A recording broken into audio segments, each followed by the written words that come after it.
خالد نے اعلان کیا کون ہے جو میرے غلام کو خریدے گا؟ زاہر بن حرام کہتے یا رسول اللہ مجھ جیسے بدصورت کو کون خریدے گا؟ لوگ تو مجھے ٹچ بھی نہیں کرتے، آپ مجھے بیچنے کی بات کر رہے ہیں۔ حضور پاک صلی اللہ علیہ وسلم نے سینے سے سینہ لگایا اور کہا یاد رکھ زاہر بن حرام تیری اللہ کی بارگاہ میں بڑی موقعات ہے، تیرا مقام ہے اللہ کی بارگاہ میں، تجھے اللہ اور اس کے رسول خریدیں گے۔ غلاموں کو جس نے ہاتھوں سے اٹھایا ہے، اور آپ کو پتہ ہے فتح مکہ کے دن ایک بہت الگ ہے۔ فتح مکہ آپ نے سنا ہوگا، تقریروں میں ہو کتابوں میں، ایک چیز مجھے لگتی 10,000 صحابہ آئے تھے فتح مکہ کے دن۔ یہ وہ مکہ ہے جہاں 13 سال تک صحابہ کو اتنا تڑپایا گیا ہے کہ انگاروں پہ سلایا گیا ہے۔ اور سب سے مشہور صحابی آپ بھی جانتے ہیں بلال حبشی۔ بلال حبشی کو کیا نہیں کیا گیا؟ پیر میں رسی ڈال کر اوباش لڑکے کھینچتے تھے، گرم ریت پر سلا کر کے سل سینے پر رکھی جاتی تھی، ساری ایذائیں دی گئی ہیں، سب کو پتہ ہے۔ 10,000 صحابہ کے ساتھ 6 سال کے بعد جب میرے آقا واپس مکہ میں آئے، اب طاقت اور پاور کس کا تھا؟ پاور رسول اللہ کے ہاتھ میں، طاقت اور آج کی سلطنت حضور کے پاس ہے۔ سارے مکہ میں لوگ بھاگے بھاگے پھر رہے تھے جان بچا کر، کیونکہ انہیں معلوم تھا، اور صحابہ بھی جوش میں آئے ہوئے تھے۔ یہ وہ مکہ کے کفار و مشرکین ہیں جنہوں نے رسول اللہ کے دانت مبارک بھی شہید کی۔ یہ وہ لوگ ہیں جنہوں نے امیر حمزہ کا کلیجہ چھپایا ہے۔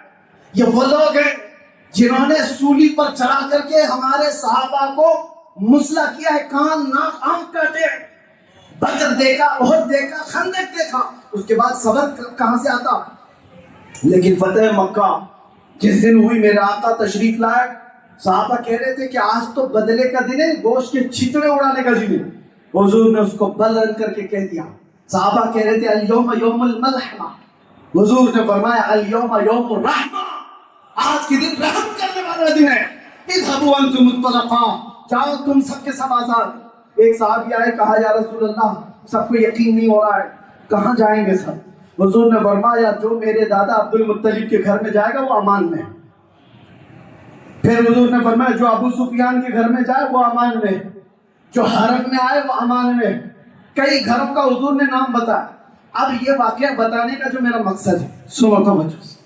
آخر میں ایک صحابی پوچھتے ہوئے آئے کہ بہت سارے حرم میں نہیں آ پا رہے، بہت سارے عبد المطلب کے گھر نہیں جا پا رہے، بہت سارے ابو سفیان کے گھر نہیں جا پا رہے، ان کے لیے کوئی الگ پیغام ہے؟ اللہ اکبر۔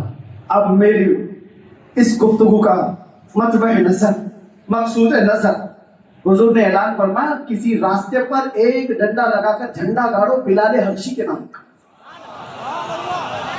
بلال کے نام کا جھنڈا۔ کہا کہ یہ کیا ہوگا؟ کہا جو اس جھنڈے کے نیچے آئے گا اس کو امان دی جائے گا۔ ارے وہاں صدیق اکبر بھی تھے، فاروق اعظم بھی تھے، عثمان غنی، حیدر کرار، بڑے اجلہ صحابہ ہیں، لیکن فتح مکہ کے دن ایک جھنڈا بلال حبشی کے نام کا لگایا گیا اور کہا گیا آ جاؤ اس کے نیچے جو آئے گا وہ امان۔ دنیا کو میرے آقا نے بتایا جس کو تم پیروں میں ڈال کر کے کھینچتے تھے رسیاں، جس کو سینے پر سر رکھ کر کے ایذائیں دیتے تھے، آج تمہیں اگر اپنی جان بچانی ہے تو اس کے جھنڈے کے نیچے آنا ہوگا۔ اور تم نے جس کو غلام غلام غلام کہا تھا، آج وہ تمہاری جانوں کا محافظ جھنڈا لے کر کھڑا۔ غلامی سے میرے آقا نے نجات دی تھی۔ یہ اسی لیے میں نے شروع میں کہا خاک کے ذروں کو جس نے ہمدوش ثریا کر دیا۔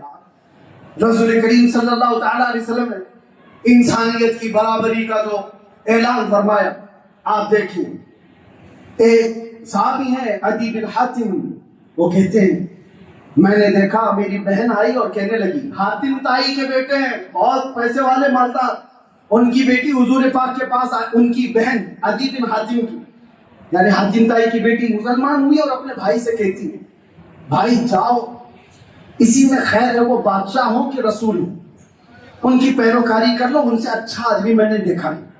عدی بن حاتم کہتے ہیں میں آیا دیکھا، اس وقت کیا بات دیکھی توجہ چاہتا ہوں۔ رسول پاک صلی اللہ تعالیٰ علیہ وسلم محفل میں مدینے کی ایک پاگل عورت جس کا ذہنی توازن کھو گیا، لوگوں سے وہ بڑبڑ کرتی رہتی، کسی کو بھی پکڑ کر کچھ بھی سناتی.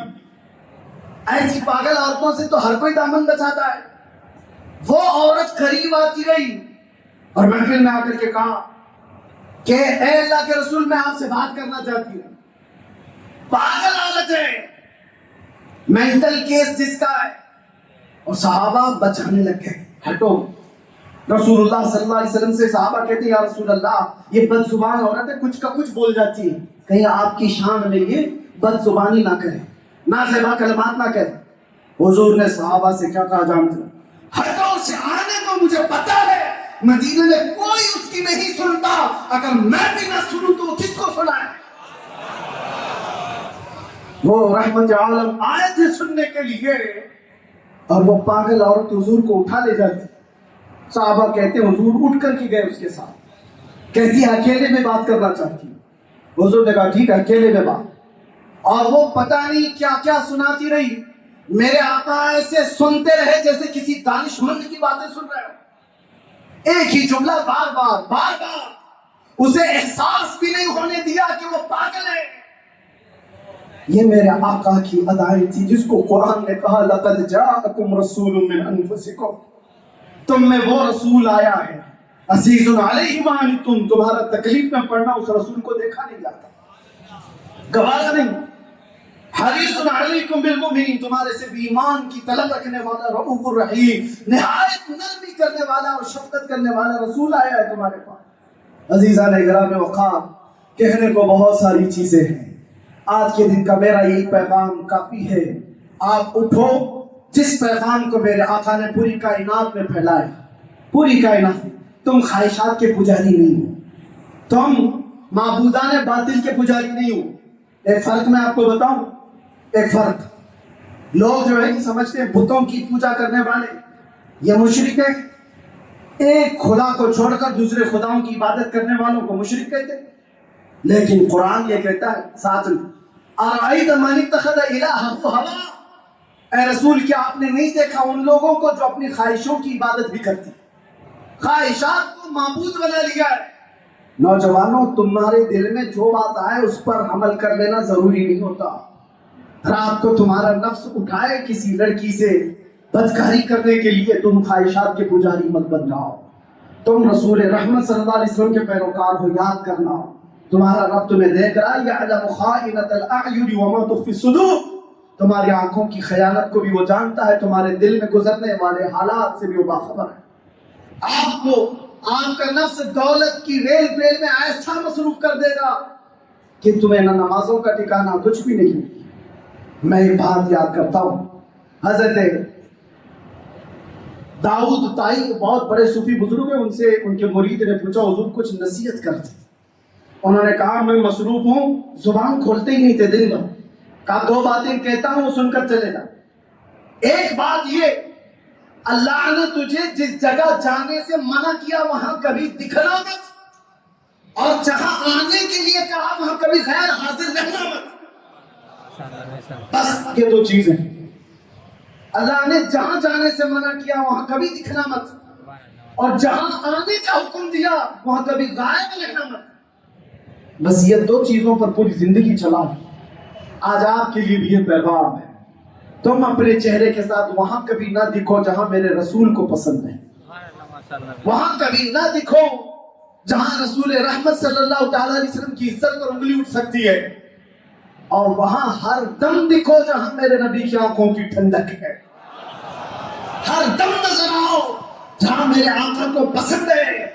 آج ہم نے ورلڈ درود ڈے کے طور پر اس کا اعلان کیا ہے.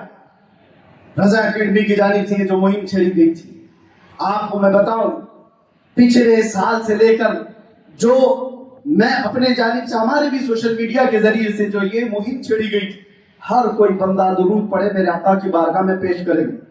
اور ہم نے 1200 کروڑ مرتبہ درود پڑھنے کا عزم کیا تھا، 1200 کروڑ مرتبہ، اور اس کے لیے ساری ٹیم لگی ہوئی تھی. اللہ اکبر. میں اس وقت دنگ رہ گیا امت میرے مصطفیٰ سے کتنی محبت کرتی ہے کہ میلاد مصطفیٰ سے پہلے ہی ہمارے پاس 1,17,000 کروڑ مرتبہ کے درود آئے. معمولی چیز نہیں ہے. معمولی چیز نہیں ہے. 1,17,000 کروڑ درود.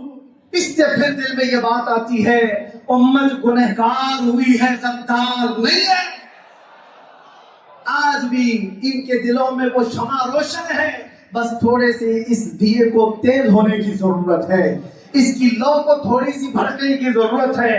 لیکن ہوش کے ساتھ میرے آقا صلی اللہ تعالیٰ علیہ وسلم کی محبت کا نشہ جس کے سر چڑھتا ہے، پھر میرے عزیزوں وہ نشہ کے نکڑ پہ نظر نہیں آتا.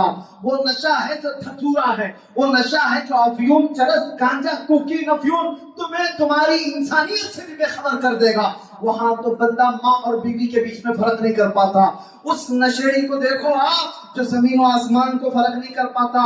زمین نیچے اوپر دکھتی ہے اسے، آسمان نیچے دکھتا ہے. لیکن عشق محمدی میں جو سرشار ہوتا ہے، ارے وہ کائنات کا امام ہوتا ہے. اس کی زبان سے نکلنے والے الفاظ، ہم چرسیوں کو بھی دیکھتے ہیں، اگر میدان میں یا راستے پہ پڑے ہوئے کچھ بکرے ہیں تو لوگ ان کو دیکھتے نہیں، سنتے نہیں، گزر جاتے ہیں کہ چرس کے نشے میں بکرا ہے، پتہ نہیں کیا بولنا ہے. لیکن عشق محمدی میں جب کوئی بولتا ہے یہ نشہ تو ایسا ہے کہ سارے کانوں کو اس بریلی کی طرف پھیر دیتا ہے، اور پکار پکار کر نشے عشق محمدی میں سرشار امام عشق و محبت یوں کہتا ہے، سرور کہوں کہ مالک و مولا کہوں تجھے، باغ خلیل کا گل زیبا کہوں تجھے.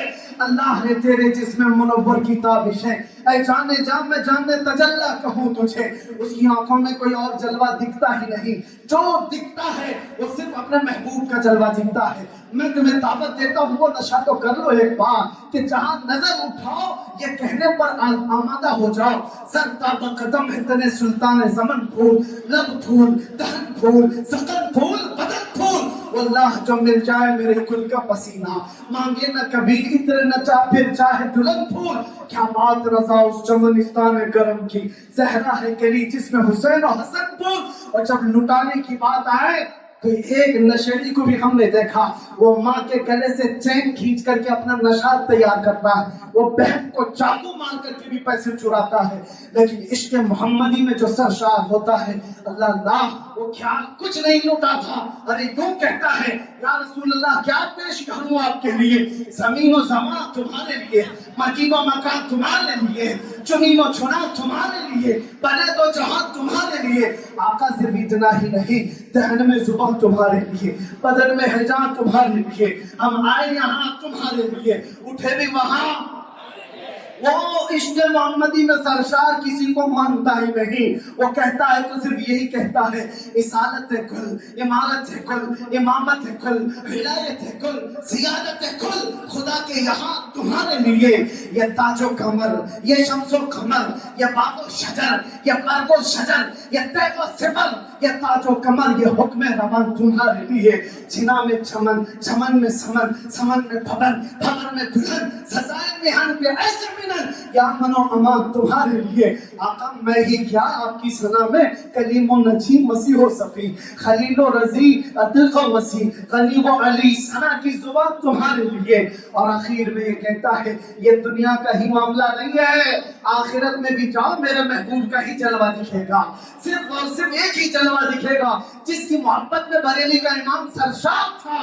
کہتا ہے قیامت کے دن ساری مخلوق یہ دیکھتی رہے گی، خلیل و نجی، مسیح و صفی، صفی سے کہیں کہیں نہ بنی. خلیل و نجی، مسیح و صفی، صفی سے کہیں نہ بنی. یہ بے خبری کی خلق پھری کہاں سے کہاں تمہارے لیے. یا رسول اللہ خیر میں دعا صرف اتنی ہے، صبا وہ چلے کہ باغ پھلے، وہ پھول کھلے کہ دل ہو بھلے، لوا کے تلے ثنا میں کھلے، رضا کی زبان تمہارے لیے. لوا کے تلے ثنا میں کھلے، ہم سب کی زبان لبیک یا رسول اللہ.